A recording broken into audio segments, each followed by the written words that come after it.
después de esta presentación donde nos ha hecho una exposición sobre las dimensiones morales y éticas que tiene la teoría del desarrollo, quiero invitar al profesor Cristian Parker, director del Instituto de Estudios Avanzados de la Universidad de Santiago, para que haga sus comentarios.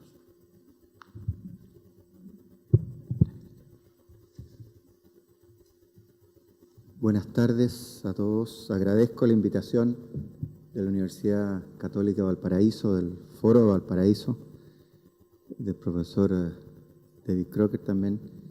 Es difícil hacer un comentario de una exposición que, claro, en el PowerPoint se ve un poco simple, pero tiene una cantidad de conceptos y densidad que es complicado.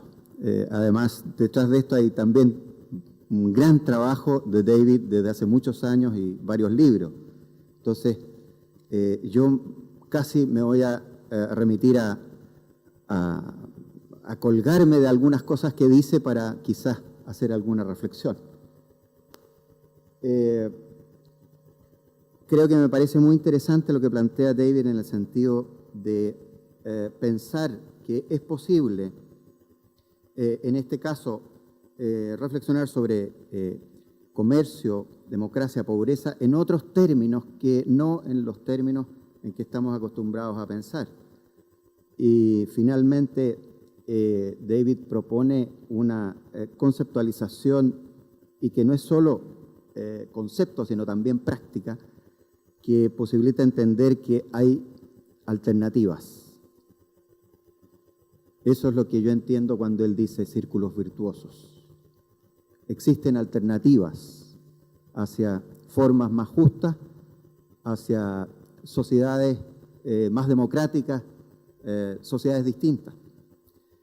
En la visión que él da sobre la globalización, plantea cómo hay visiones muy favorables a lo que es el libre comercio, muy desfavorables en lo que son los antiglobalizadores, World on Fire, etc. De alguna manera David propone una visión distinta, una visión que dice, esta globalización es posible hacer algo con la globalización, es posible moldearla, es posible regularla, es posible cambiarla. Yo quisiera entender que algunas de las cosas que plantea David van en la perspectiva de cómo es posible que cambiemos la globalización, que avancemos desde una globalización neoliberal hacia una globalización solidaria. Y creo que ahí hay un tema muy interesante cuando David, y un poco basándose también en Amartya Sen, Martha Nussbaum y varios otros autores, plantea el tema de la agencia. El tema de la agencia es sobre el cual quisiera reflexionar un poquito ahora, más que el tema de las oportunidades para el bienestar, porque ahí quizás lo voy a dejar a lo mejor para la tarde. El tema del bienestar creo que tiene ciertas complicaciones teóricas en términos de concepto. Yo, por ejemplo, preferiría hablar de oportunidades para el bien ser y no el bienestar, pero no me voy a referir para ahora, ¿no? Y el tema de la igualdad también está implícito en aquello que planteo. Estos conceptos, sobre todo el tema agencia, es como un concepto que no es muy usual en nuestro medio, ¿no? No es nuestro lenguaje. En nuestro lenguaje, los conceptos de participación, los conceptos de democracia efectiva, los conceptos de ciudadanía, desarrollo sustentable, etcétera, ¿no? Pero yo creo que es un concepto que es muy rico y es muy potente. Y es muy potente, me parece a mí, para entender de una manera distinta la práctica social. Avanzar en un nuevo paradigma de comprensión de la práctica política, en el sentido ciudadano y en el sentido democrático. Y es, yo creo, lo que de alguna manera también David plantea en términos de generar estas prácticas que posibilitan círculos virtuosos.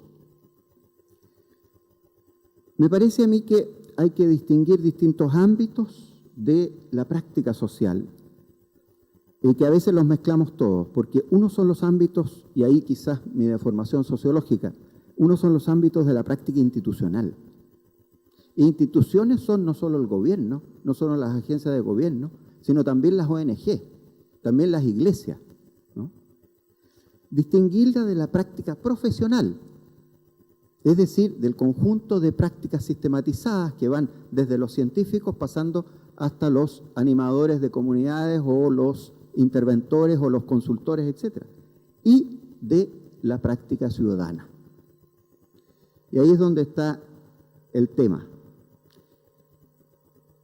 Pensar en agencia en nuestras sociedades significa pensar con esta nueva concepción que ya no es solo positiva, sino también normativa. Es decir, conceptos que no solo designan realidades, sino que de alguna manera también designan querer y deber ser. Pensar agencia es pensar en ciudadanía activa, en nuestro contexto. Ciudadanía activa en un marco en el cual la crisis de la política y la crisis de representación de la política se está dando de una manera gravísima. En términos clásicos, la división entre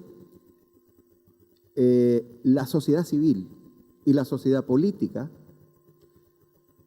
plantea un quiebre, y de alguna manera eso es lo que hoy día sucede en nuestras democracias. Hay un quiebre entre la sociedad política, los políticos y la gente critica a los políticos y los políticos están desprestigiados. Pero hay que pensar de una manera distinta que el ámbito de lo político no es lo mismo que el ámbito de la política. La política como ámbito especializado, lo político como el ámbito del conjunto de la ciudadanía. Es decir, recuperar la acción política de parte del conjunto de la ciudadanía. ¿En términos de qué? De prácticas, que son prácticas multidimensionales y prácticas encarnadas. Yo no quiero utilizar la palabra embedded, que es una palabra que utiliza Giddens, porque la traducción es muy complicada. Prefiero hablar de prácticas encarnadas, quiere decir, ¿no?, que están en nuestros cuerpos y que por lo tanto no solo son prácticas de razón, no solo son prácticas de lenguaje, sino que son prácticas del conjunto de la vida, de lo que se llamaría el mundo de la vida en términos de Schutz y también de Habermas. Es decir, que el conjunto de nuestra vida está involucrado en un conjunto de toma de decisiones. Y no se trata de politizar la vida, sino de entender esta relación que existe. Por ejemplo, el problema de cómo el libre comercio puede afectar la vida cotidiana de miles de personas. Es una ciudadanía activa y una ciudadanía compleja. Estaba comentando, haciendo el trabajo de reflexión sobre David y puse el concepto ciudadanía compleja, después me puse a leer a Adela Cortina y ella desarrolla muy bien esta idea de la ciudadanía compleja. Justamente una de las tareas más exigentes en sociedades plurales consiste en organizar la convivencia, tomando como referente lo que se ha llamado una ciudadanía compleja, que no prescinda de las diferencias, como ocurría tomando como modelo una ciudadanía simple. O sea, la ciudadanía compleja es precisamente correlativa a la democracia inclusiva y incluyente. Y es también la ciudadanía compleja el desafío de la ciudadanía inter y multicultural. En la sociedad globalizada, donde estamos teniendo cada vez más interacción entre distintas culturas, subculturas, formas de ver, de entender el mundo y la vida. Bueno, un poquito más tomando algunos elementos también en términos de lo que se ha dicho aquí. La ciudadanía activa es una ciudadanía que debe generar articulaciones articulaciones en ámbitos de incidencia que son muy distintos. Por cierto, no es una ciudadanía que se entienda en términos del liberalismo clásico. No es la ciudadanía individual, del individuo o individualista. No es la ciudadanía del utilitarismo. Es precisamente la ciudadanía de personas. Por lo tanto, no la congregación de consumidores. Y eso significa, también como lo plantea David, en el sentido de entender que hay responsabilidades individuales y colectivas, responsabilidades individuales y comunitarias. Una ciudadanía donde lo económico y lo político sean también referentes que estén vinculados, que estén articulados. Tan importante por lo demás para entender esta relación entre comercio y pobreza o comercio y democracia. Y una ciudadanía que se articula en términos de los distintos escenarios, ¿no? Escenarios internacionales, nacionales y subnacionales, con formas de participación muy diversas. Aquí el problema es que tendemos a concebir nuestra realidad de manera quizás unívoca, con conceptos que son un poco fijos. David reflexiona de manera muy interesante sobre la experiencia de los CERCs, ¿no es cierto? Estos centros de análisis y de participación de economías exportadoras, ¿no es cierto? Yo creo que si nosotros tomamos una cantidad de experiencias que se desarrollan, de hecho, en múltiples localidades, múltiples comunidades, hay efectivamente un potencial para decir que es factible avanzar hacia una nueva globalización.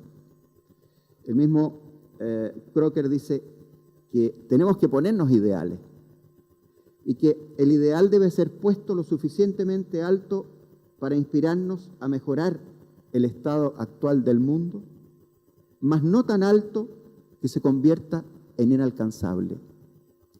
Y ese ideal, pienso yo, no debe ser un ideal que surja exclusivamente de la teoría, sino que también tiene que surgir de la práctica, como también plantea David. Me refiero a que cómo fomentamos esa multiplicidad de formas de participación ciudadana. No basta con decir fomentemos participación ciudadana para una democracia más participativa. Pienso yo que tiene que haber un telos, tiene que haber una finalidad.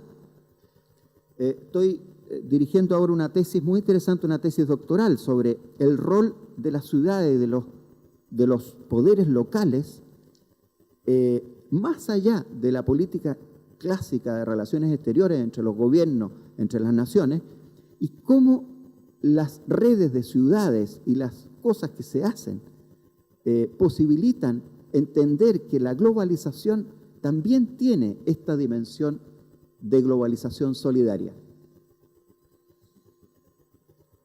Por último, para ir concluyendo, en términos de lo que el mismo David planteaba, recurriendo a Dewey, ¿no es cierto?, cuando Dewey dice que ojalá la democracia fuera como un estilo de vida. Y efectivamente, para que la democracia sea un estilo de vida, tiene que haber una revolución democrática. Y significa que tenemos que pensar más allá, tenemos que pensar en términos éticos. Tenemos que pensar más allá de una ética de la regulación, hacia una ética de la transformación. Más allá de una ética de la responsabilidad pasiva, hacia una ética de la acción ético-democrática. En este nivel hay un riesgo, y el riesgo es caer en una ética de regulación que no cambia mucho las cosas, que las modera. Por ejemplo, a nivel de gestión, la responsabilidad social empresarial es excelente como idea, pero es insuficiente como alternativa para solucionar el conjunto de los problemas de desigualdad, inequidad. El capital social debe ser complementado con el capital ético. El capital ético es el conjunto de valores morales que una sociedad pluralista comparte desde la diversidad de los proyectos de vida buena, nos dice Adela Cortina. Todo esto, pienso yo, tiene que ser entendido en términos de avanzar hacia una democracia efectiva, que como plantea David, es aquella en que las decisiones del grupo tienen una diferencia importante en los miembros del grupo, o sea, en cada uno de los miembros, en el propio grupo y en la sociedad donde está ubicado ese grupo.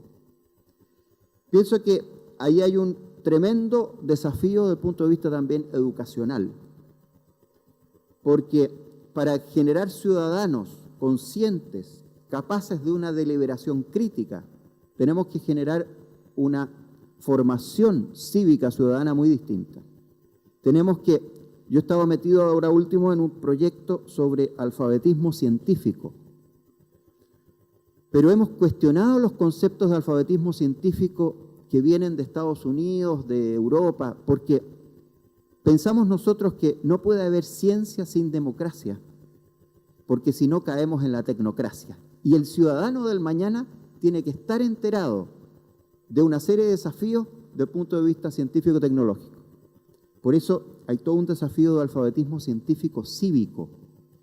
La ciudadanía activa tiene que ser un ciudadano, tanto individual como colectivo, que sea capaz de interlocutar con los problemas fundamentales con que se va a enfrentar precisamente estos procesos de globalización, estos procesos de comercio libre, estos procesos de integración, de tal manera que la democracia, los espacios de participación, las nuevas institucionalidades, los distintos ámbitos donde se desarrollan nuevas prácticas sociales, puedan efectivamente avanzar en términos de igualdad, en términos de equidad y en términos de beneficio para las oportunidades, para el bien ser de todos.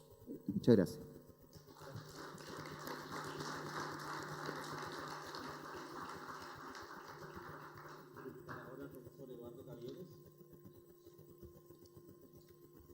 Con sus comentarios.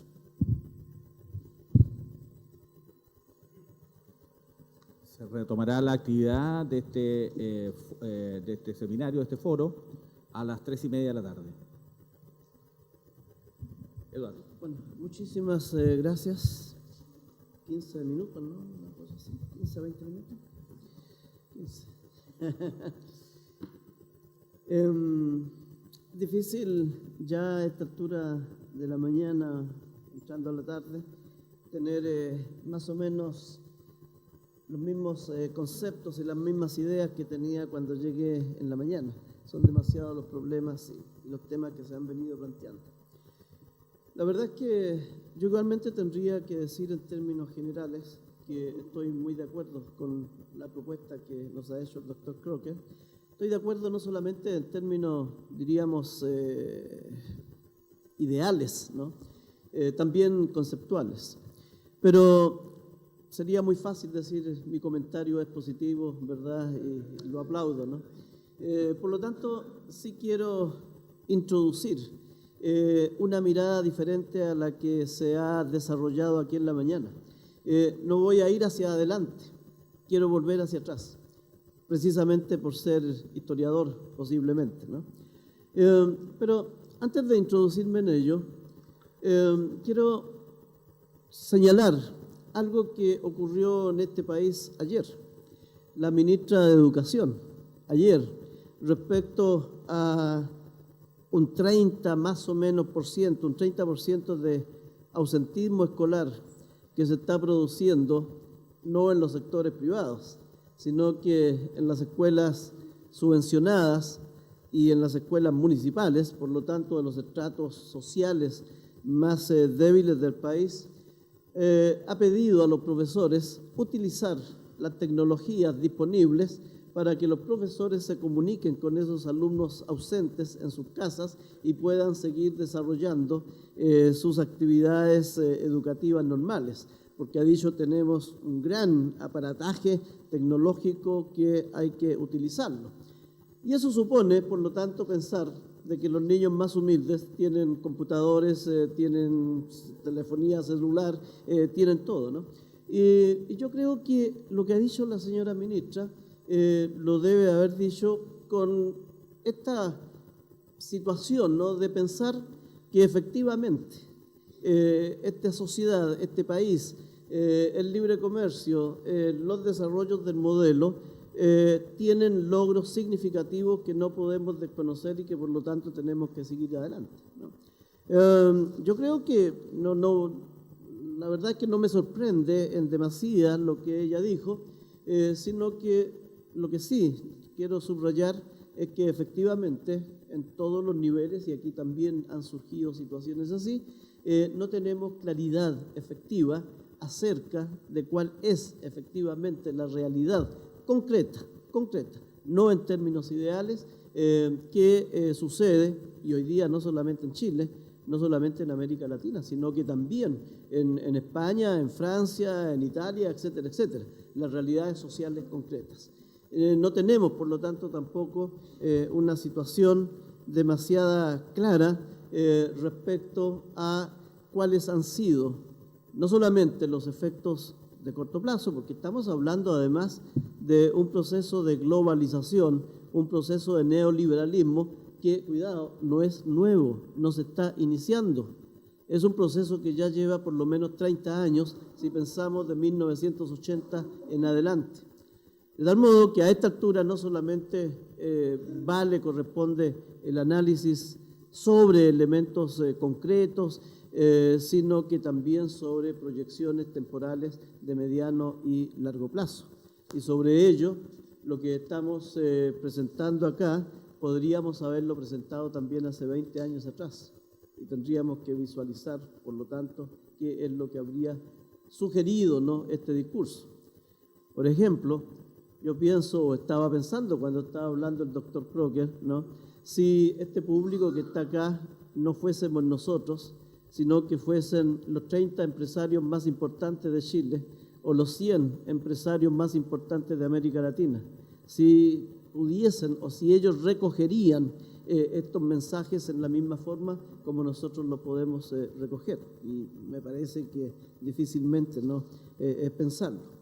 Digo que quiero hacer la retrospección, ¿no?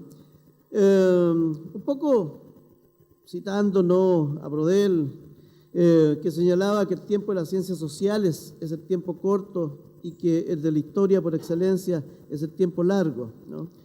Y por lo tanto, en esos términos, me pregunto si se puede comentar una propuesta de índole económica desde perspectivas históricas.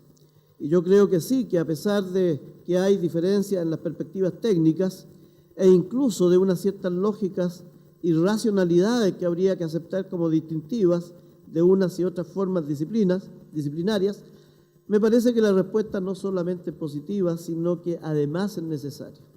Y como es necesario, y yo también mi experiencia para mí mismo vale, no puedo dejar de recordar que mis contextos, siendo o situándome, ¿no?, en la generación de los años 60, fueron unos contextos mucho más complicados posiblemente que los de hoy día. Son los años 60, ¿no?, los de Kennedy y de la Revolución Cubana, de la reforma universitaria parisina y la de los campus de California, del marxismo científico y del personalismo de Mounier, de los estados liberales y la del estatismo a ultranza. En Chile, los de la Revolución en Libertad y los de la vía chilena al socialismo. Los de la economía mixta y la centralmente planificada.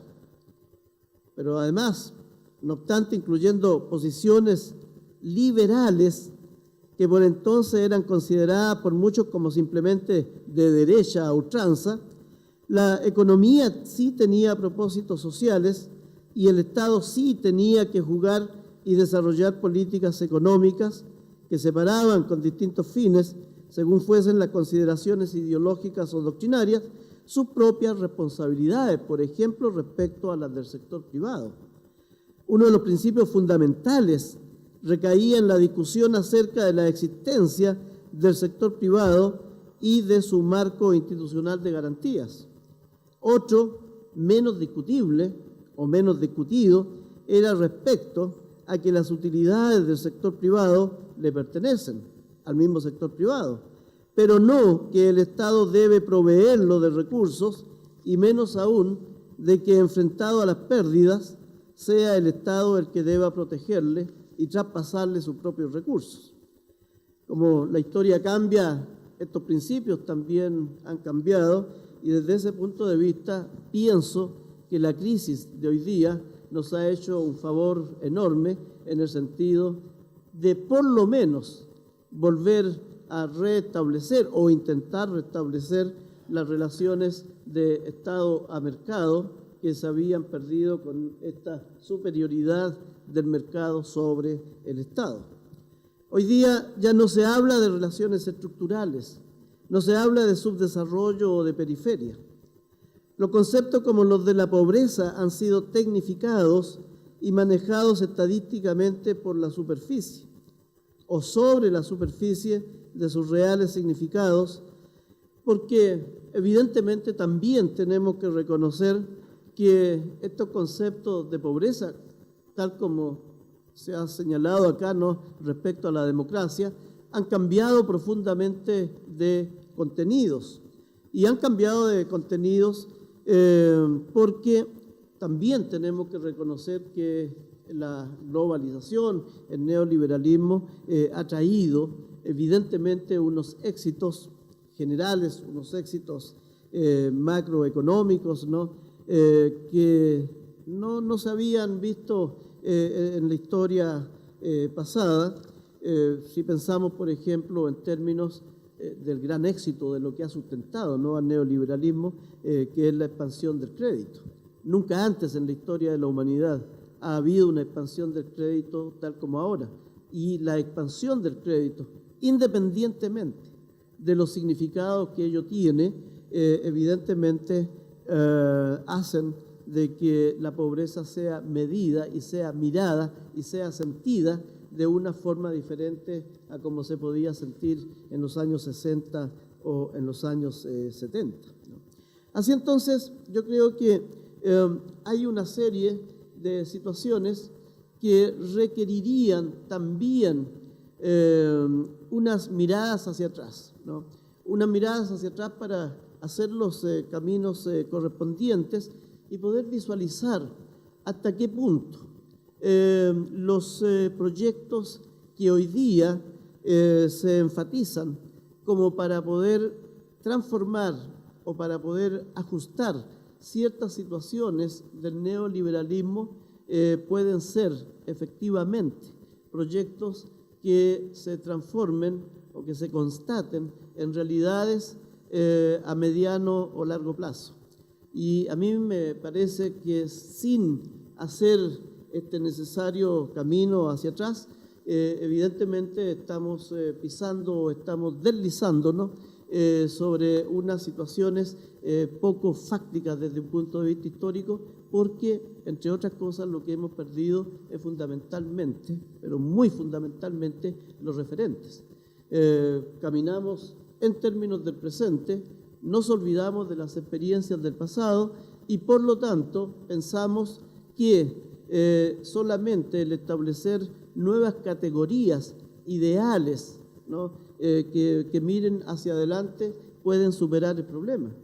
Pero en verdad, si traducimos lo que hay detrás de todos estos conceptos y de todas estas discusiones actuales, y lo vemos históricamente, y recorrimos los caminos históricos, nos daríamos cuenta de que de verdad estamos y seguimos repitiendo los principios básicos, los proyectos básicos, los ideales básicos que venimos repitiendo hace 60 años.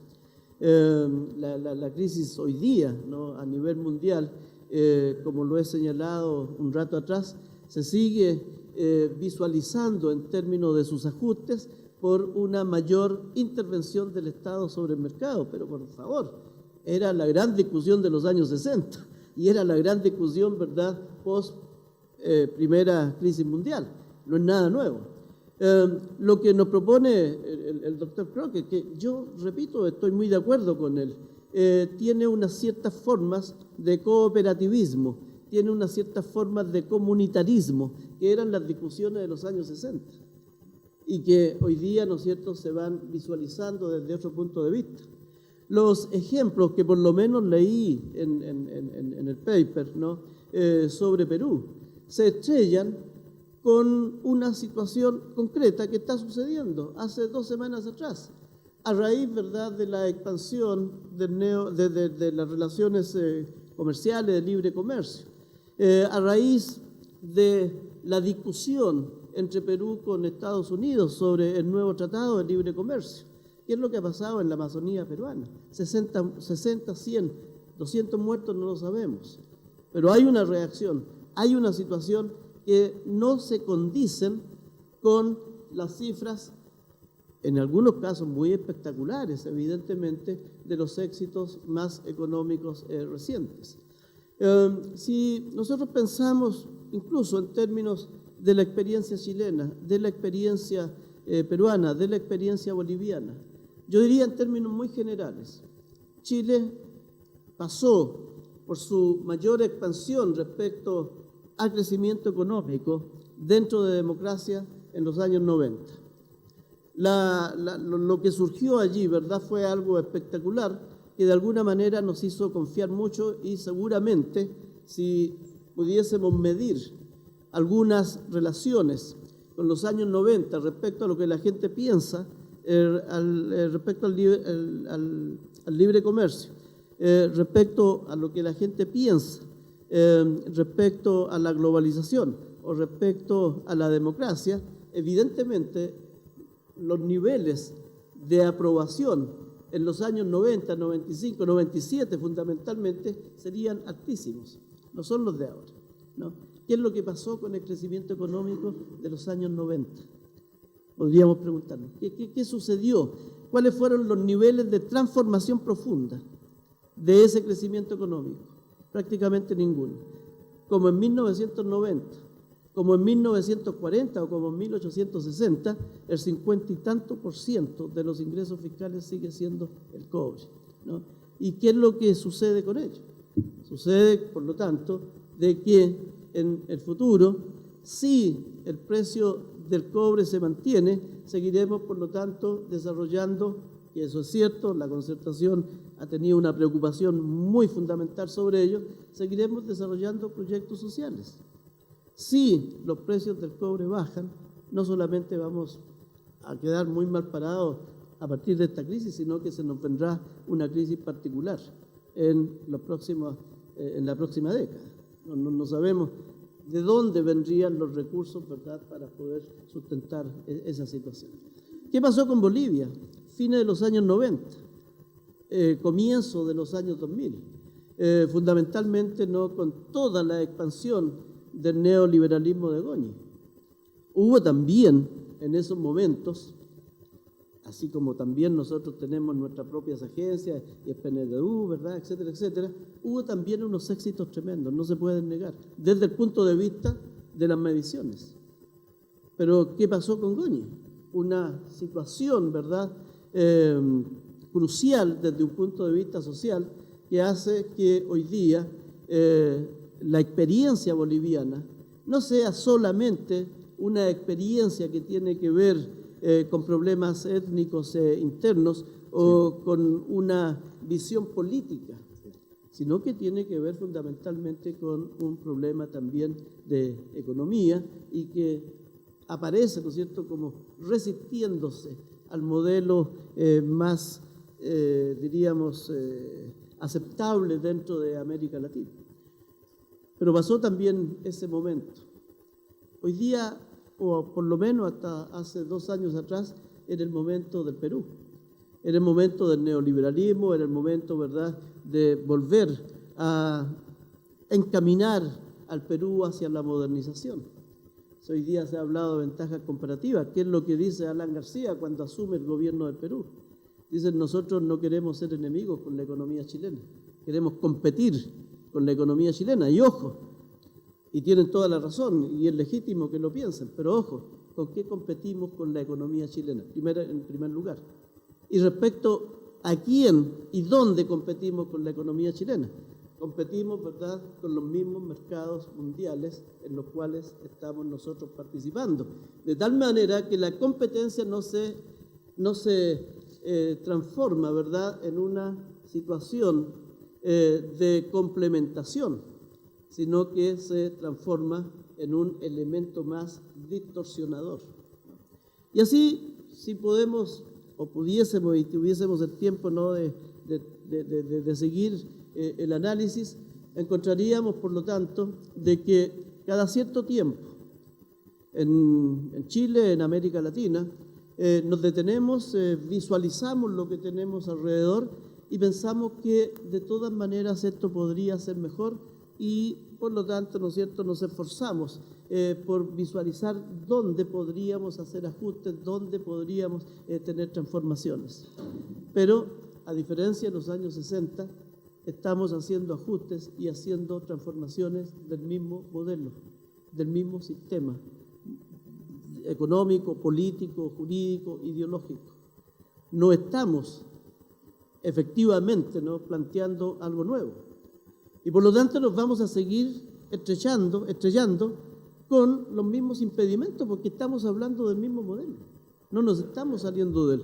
Y yo no estoy diciendo de que, repito, tengamos, ¿no es cierto?, que volver a repetir ideales y consignas revolucionarias, etcétera, etcétera. Yo reconozco que este modelo y este sistema ha tenido unos éxitos impresionables, pero también esos éxitos se deben al desarrollo de la tecnología mundial, de la ciencia mundial, se debe a elementos que en uno o en otro sistema también habrían mostrado unos índices favorables, porque de otra manera sí que tendríamos que decir, bueno, ¿qué pasa con la historia? La historia siempre avanza, de todas maneras, ¿no?